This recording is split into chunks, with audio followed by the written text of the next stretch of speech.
And we're turning to GAA now. Kerry Tyrone specifically, the quarter-final tomorrow, Croke Park, 3:45. Delighted to say that we're joined on the line by Tyrone's Kyle Coney and former Kerry footballer Seán O'Sullivan. Morning, lads. Morning, guys. I was sort of wondering, Seán, to begin with, just around the narrative around Kerry and the idea of a revenge for 2 years ago and a revenge for the noughties as well, and whether Kerry do revenge or not. And then I saw a quote from Jack O'Connor, who was just casually dropping into conversation. I saw somewhere today that we have beaten Tyrone in 3 of the last 4 championship meetings, and I thought revenge could be on the table here. Yeah, it's not like Jack to throw the soundbite like that, is it? Yeah, revenge. Look, I'm not sure that's going to be in the minds of this crop of Kerry players. I actually watched the game back the other night, the 21 semi-final. Yeah, I think the one thing the lads will learn from it is what not to do, to be honest with you, Adrian. Hi, Shane.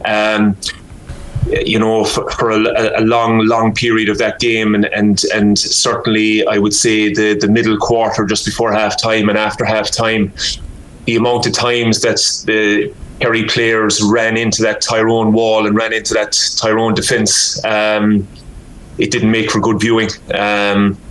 Obviously, throw in the fact then that our talisman, got injured and that didn't help, but. Yeah, I don't think revenge is top of the menu, to be honest with you, Adrian. I think these Kerry players have, they've won an All-Ireland last year. Maybe not been given the credit for it that they probably deserve. And after a kind of a slow start to this season, there's chinks now that we can see that they're just coming to the top. So this is a huge test for them tomorrow, and we'll know a lot more about them, after the game. That what not to do bit is an interesting one. Is it like the maturation another couple of years down the line of the group and just knowing in the crunch moments what to do, or was it a more deeper coaching point? No, I think so. It's for a lot of those players on that team, it was a really big game that day. It was an All-Ireland senior semi-final. Of course, a lot of them would have been involved with minor and under 20 teams, but it was a huge game.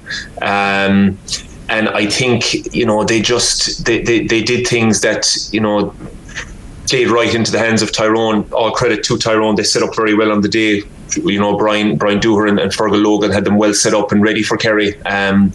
But I think that is the barometer now that Kerry team will be looking at. For instance, Gavin White, who's a fantastic player, and his game is built on driving forward and driving this Kerry team forward. Looking back on the game that day, the amount of times he ran down into cul-de-sacs and just basically ran into traps that Tyrone had set up for him, I don't think we'll be seeing that the next day. And from all over the pitch, I think Kerry will look to kick the ball more. I think we'll be looking to speed up our play a lot more. Against Tyrone that day, it was lethargic at times. It was repetitive. It was backing over the field. And of course, yes, in the modern game, you have to do that at times. But I think this Kerry team, and Jack has always been, we have to take into account that was Peter Keane's team. Jack has always been a real advocate of Kerry kicking the ball and kicking it at pace. Often and early would be his mantra. So I think we'll see a different approach by Kerry the next day. Will it work? We don't know. Tyrone will obviously set up waiting for that. They've watched Kerry under Jack, and we'll have to see which style comes through in the end. Kyle, from a Tyrone point of view, the attacking threats that they have up there at the moment are quite something, and that's certainly something Kerry will be wary of. Like, I guess we talk about Darren McCurry quite a bit, but the Canavan brothers, Dara and Rory, at the moment, and we've said it before, like, they play with a smile on their face, but if those two lads have good games like they have had recently, they could cause Kerry some serious troubles. Yeah, absolutely. I suppose from a Tyrone point of view, it's nice to have another attacking threat as well as Dara and Darren up there. Rory adds that wee bit of unknown, I suppose. In Tyrone, we might have been calling out for him for a number of games previously, but he didn't get the start, and then eventually he was fired in against Westmeath, and then last week against Donegal. And you can see that he almost finished the game. He could have finished the game with 4-3 initially from the throw-in, could have got a goal. He eventually got his goal, and then he screaming the head of the brother Dara for not slipping him in the second half, and then he rounded I think it might have been Steve McMenamin or along the line near the end and knocked it over the bar, but I think he was going for a goal. So he could have very easily finished the game with 4-3, and that's an unknown. And when we get into Croke Park, it's nice to have that, because we know that Kerry will have seen bits and pieces from him from underage, but it's how do you handle that? Which man who does Kerry designate to go and pick that up? But it's exciting from a Tyrone point of view, and from Dara Kennevan's point of view, he's playing the football of his life. It's really refreshing to see. He's been dogged with injuries for a number of years. He's got a run of 1 or 2 games, and then he's picked up a bit of an ankle injury or a calf injury. So it's great to see him getting a run of games, and he has took over that mantle, not as much on the scoring charts, but also being that initial outball for Tyrone. Dara McCurry lays in that wee bit further. Dara will come deeper and pick up the ball and jink and weave his way through and set up scores as well as finish his own scores. Well, curious, Sean, would you prefer to be in the in the Tyrone or Kerry camp in terms of the extra week break that Kerry have got, or the momentum that Tyrone, I guess, have got? Because you think back to the Kerry game and scoring 5 goals against Louth, it's hard to find a negative there. But Tyrone, I guess, have come through a couple of big battles in recent weeks. So is it momentum or is it rest? Which would you prefer, I guess? I think it all depends on where you're at, Shane. Personally, right now, from hearing what I've heard, I think Kerry were better off with the week off, the extra week. They were able, as you can see from their team, which was named last night, they were obviously able to give Gavin White and Paul Ganey that extra bit of time to recover from their little knocks, and I think they're 2 huge players to be back in that Kerry first 15. So from that point of view, it's a bonus. I absolutely 100% agree with you as well that, often we came through the qualifiers there in my time, and it was great. You were just bouncing from week to week, weekend to weekend, game to game. And that's what you want. But I think in this circumstance, I think Jack and the management team would have been quite happy to take that extra week's break just to get those type of lads in. Kyle made a good point there on Rory Canavan. Paul Murphy is back in the Kerry team. To be honest with you, I think that's specifically with Rory Canavan in mind. I think Paul brings you that real good Tigerish defending. He's a tight marker. I think he will be put on Canavan from the outset, to be honest with you. I think that's why he's back in. He's also probably back in, alluding to my previous point about getting the ball in fast and a good kick passer. Paul ticks all those boxes as well, so that's why he's back in. And obviously having the likes of Paul Ganey with that experience up front back in as well, and Gavin White, as I spoke about too, is good. So I think that extra week's break has definitely helped Kerry in this scenario, yeah. What John, like in answer to Kyle's question there about like the Canavans, so you've mentioned Rory, what do they do with Dara? And feel free to layer in some commentary about Paddy Tally here as well, because I'm sure that this is the not so secret weapon. Yeah, look, I obviously don't know much about Paddy, just from speaking to a few of the players that the players I'd still be in touch with, and obviously I know Diarmuid Murphy and Mike Quirk very well from our playing days. They're very impressed with Paddy. Look, he is what he is. Kyle knows a lot about him, of course. Yeah, look, he's obviously going to. It's not going to be a negative anyway, Adrian. He knows these Tyrone fellas as well, very well. And I'm sure he'll have Kerry set up, particularly when we don't have the ball, how we're going to counteract these Canavans and McCurry. I mean, these guys they're a breath of fresh air, really. Unfortunately, I was on the receiving end of them with the Kerry under-20s 2 seasons ago above in Portlaoise. Just really, really good players. Look, I suppose it's going to be difficult in terms of shutting them down. Tyrone have the same issues up the other end with the Cliffords and Ganey and Paul O'Shea, Sean O'Shea. I think Jason Foley will probably be tasked with picking up Derek Canavan, I would say, which leans for a good battle, to be honest with you. Jason's been playing very well consistently over the last couple of seasons for Kerry, and I think they'd have no choice but to go with Tom Sullivan on McCurry. Obviously, we all know about Tom's attacking prowess, but he's also a very, very good defender, and I think McCurry is in really, really good form at the moment, so I think Tom will be tasked with that. But look, remains to be seen. I think they look like the best matchups at the moment. As I said, I think Paul Murphy will go on Rory Canavan, and then the other two will probably just match up as is, with Ty Morley and Gavin White. Tyrone will have to keep an eye on White. They'll have to put somebody on him who's defensive minded. Kyle might have his own thoughts on that, because Gavin is as we know, very, very good at going forward once he picks and chooses his right moments to go, you know. Yeah. Kyle? Yeah, those matchups are sort of something that when I seen the Kerry team named last night that I was thinking along the same lines, but I'm not sure.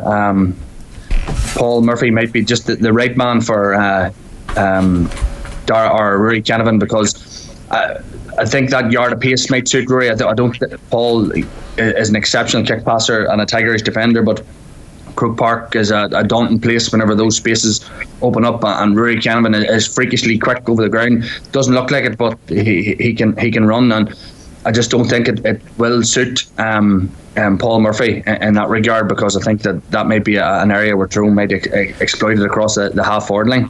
Kyle, if you take a step back from Tyrone for a second, they like a lot of the narrative that is around them at the minute is that like they're hitting form at the right time, obviously, and we've discussed some of the individual tools that they have that I think allows them to compete with anybody in their day.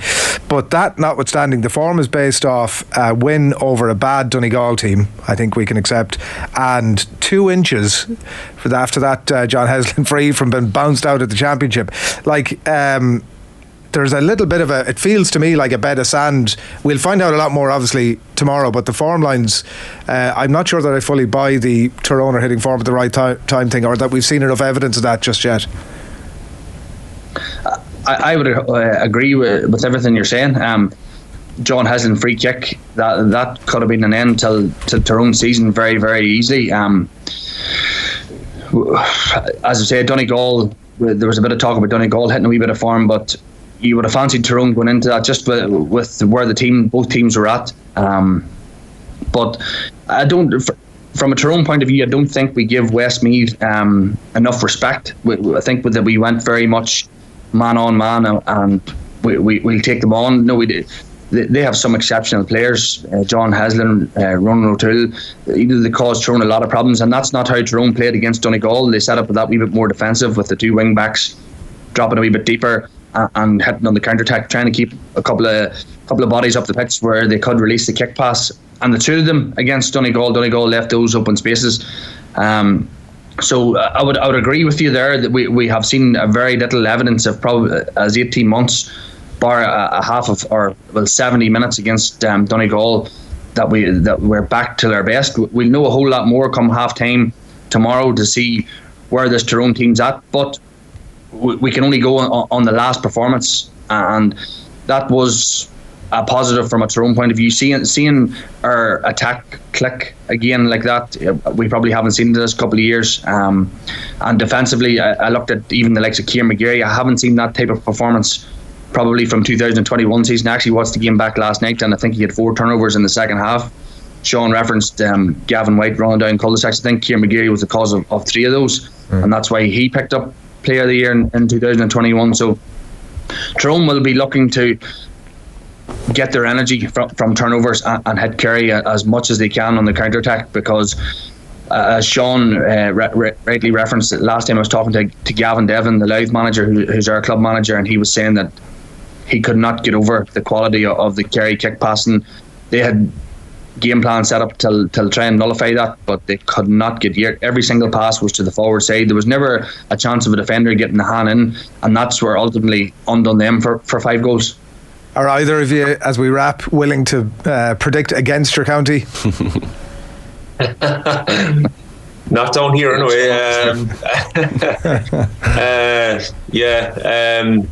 Have you ever heard a Kerry man back against them, to be honest? Oh, often.